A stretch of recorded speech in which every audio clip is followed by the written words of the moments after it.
अभी अनपढ़ राजा ने एक फरमान दिया है। जब पूरा देश गैस सिलेंडर के लिए लाइनों में खड़ा हो गया, होटल बंद होने लगे, लोग त्राही त्राही करने लगे, मूर्छित होकर लाइनों में गिरने लगे, तो अनपढ़ राजा ने कहा, मेरे दोस्तों चिंता मत करना, जैसे कोरोना के संकट से हम लड़े थे ऐसे ही हम इस संकट से भी लड़ लेंगे।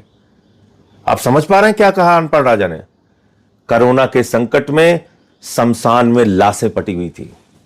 कोरोना के संकट में 1 करोड़ से ज्यादा लोग इस देश के अंदर मारे गए थे। कोरोना के संकट में पूरा देश एक ऑक्सीजन सिलेंडर के लिए तरसता हुआ दिखा। बड़े बड़े लोग अपने घरों में उनके परिवार के लोग सहयोग नहीं कर पा रहे थे।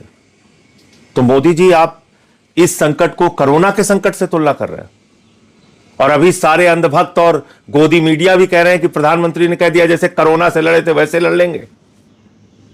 अरे ये संकट एक अलग तरह का संकट है। अनपढ़ राजा महोदय, कृपा करके इसको आप कोरोना से मत कंपेयर कीजिए, डरवाइए मत देश को, इतना भयभीत मत करिए देश को।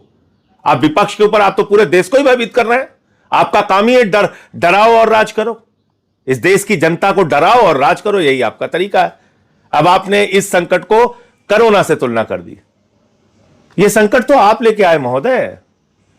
आदरणीय प्रधानमंत्री जी, हम लोग तो पहले दिन से कह रहे थे कि भैया ईरान आपका परंपरागत दोस्त है, और यह मैंने नहीं कहा, आपने कहा है नरेंद्र मोदी जी। आपने वो वीडियो दिखाऊंगा आपके अंधभक्तों को भी, जिसमें आपने कहा था ईरान और भारत की दोस्ती इतिहास से भी ज्यादा पुरानी है। यह आपके बयान है।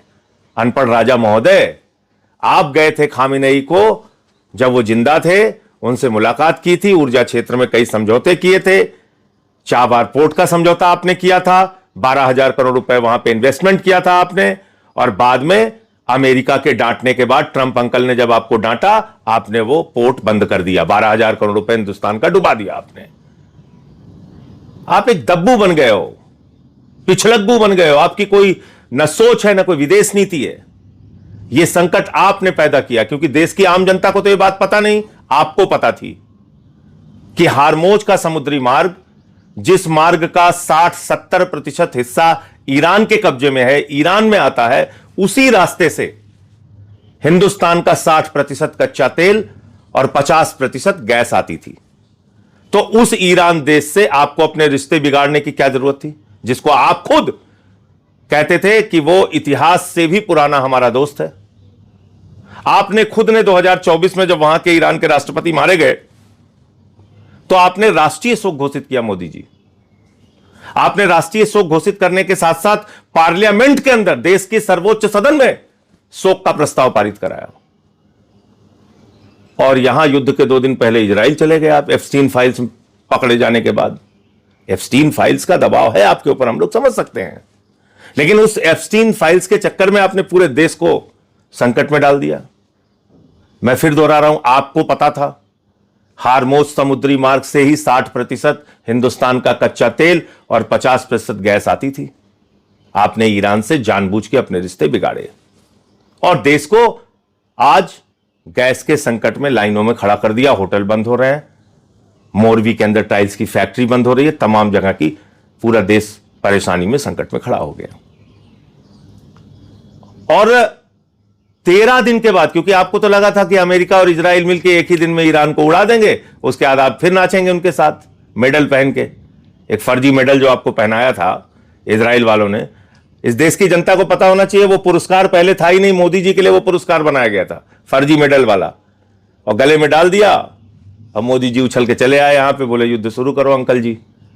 ट्रंप अंकल ने और इजराइल ने युद्ध शुरू कर दिया। इनको लगा था 2 दिन में पूरा ईरान खत्म हो जाएगा, फिर हम इजराइल और ट्रंप के साथ मिलकर नाचेंगे। तो नहीं हुआ ऐसा। ईरान लड़ता रहा। खामेनेई के मौत पे प्रधानमंत्री खामोश। 160 स्कूली बच्चियां मार दी गई, प्रधानमंत्री खामोश। 160 स्कूली बच्चियों के मारे जाने की निंदा खुद अमेरिका में हुई। दुनिया के 50 से अधिक देशों ने किया उसकी निंदा। 27 यूरोपियन देशों ने उसकी निंदा की, युद्ध की निंदा की, उसके खिलाफ बयान दिया। हमारा प्रधानमंत्री नहीं बोला। जब देश त्राही त्राही करने लगा तो पहला काम तो मोदी जी ने कहा अपने दोस्त अडानी से कि देख भाई, यही आपदा है और यही तेरे लिए अवसर है, गैस का दाम बढ़ा दे। उसने 3 गुना बढ़ा दिया। जानते जाओ कैसे देशभक्त हैं लोग, जिनकी चमचागिरी में तुम लोग लगे रहते हो, जिनकी अंधभक्ति में तुम लोग डूबे हो। तुम गैस की लाइनों में खड़े हो और मोदी का दोस्त 3 गुना दाम गैस का बढ़ा रहा है। इस पे सवाल नहीं पूछना चाहिए, इतना अंधभक्ति में डूबे रहते हो। जिंदाबाद जिंदाबाद करते हो और गोदी मीडिया के लोग भी जिंदाबाद जिंदाबाद करते रहते हैं। पूछना नहीं चाहिए कि अडानी ने 3 गुना दाम कैसे गैस का बढ़ा दिया ऐसे संकट के समय में। उसी का गुणगान करते रहते हो तुम लोग। तो आगे सुनो, फिर बात किया 13 दिन के बाद। पहले जब हम लोग कहते थे अरे ये संजय सिंह को बड़ी विदेश नीति पता हो गई है, ये अरविंद केजरीवाल बहुत विदेश नीति में बता रहे हैं, हमारा अनपढ़ राजा ही विदेश नीति जानता है, ये अंधभक्त कहते थे। फिर 13 दिन के बाद उन्होंने ईरान के राष्ट्रपति से बातचीत की। ईरान के राष्ट्रपति ने भारत के प्रधानमंत्री के बातचीत को नोटिस तक नहीं किया, एक ट्वीट करके भी नहीं बताया कि हां हमारी मोदी जी से बातचीत हुई। यह हैसियत बना दी आपने मोदी जी भारत की, अपने परंपरागत मित्र के साथ संबंध बिगाड़ के उसको धोखा देके। और धोखा शब्द का मैं इस्तेमाल इसलिए कर रहा हूं कि ईरानी जहाज को आपने अपने मेहमान के तौर पे बुलाया था और वापस जाते हुए उस ईरानी जहाज को ट्रंप ने, अमेरिका ने उड़ा दिया। 100 से ज्यादा नौसैनिक ईरान के मारे गए। संवेदना के एक शब्द नहीं बोला आपने। आपके घर पे कोई आपका दोस्त, कोई आपका मेहमान आए और वापस जाते समय उसको गोली मार दी जाए, उसकी हत्या हो जाए, आप इतना तक नहीं पूछोगे कि भैया क्या हुआ, उनके मां बाप से मिलोगे नहीं? इसी प्रकार से जब ये नौसैनिक मारे गए, आप संवेदना के 2 शब्द ट्वीट नहीं कर पाए। तो जब अंकल ट्रंप खुद फंस गए, खाड़ी देशों में उनके एयरबेस ईरान ने उड़ा दिए, उनके बड़े बड़े फाइटर जेट्स ईरान ने उड़ा दिए, इजराइल पे बमों की वर्षा करके उनको तबाह कर दिया, भारत की जनता लाइनों में खड़ी हो गई, तब अनपढ़ राजा को लगा अरे तो हम फंस गए। हम तो सोच रहे थे ट्रंप बहुत ज्यादा शक्तिशाली है, वो तो सर्वशक्तिमान है, लेकिन वो तो खुद ही पीटा जा रहा है, तो हमारी क्या रक्षा करेगा? तब आपने ईरान के राष्ट्रपति से बात की। अब आप देखिए, आपके घर में कोई मौत हुई हो, उस पे आप शोक संवेदना के एक शब्द नहीं पूछें और पूछे हाँ भाई आप क्या, मौसम का हाल कैसा है और क्या है, खुश हैं कि नहीं है, दिवाली कैसी मनाई, होली कैसी रही। यह तरीका होता है। ना तो खामिनेई की हत्या पर प्रधानमंत्री ने कोई बात की, ऐसा उन्होंने ट्वीट में कुछ नहीं बताया। ना तो उन्होंने बात की 160 बच्चियों की मौत पे, ना तो उन्होंने बात की नौसैनिकों के 100 से ज्यादा मारे जाने पे, और ना ही उन्होंने स्पष्ट किया कि हार्मोज समुद्री मार्ग से हमारे जहाज आएंगे, इस पे कोई सहमति दी गई।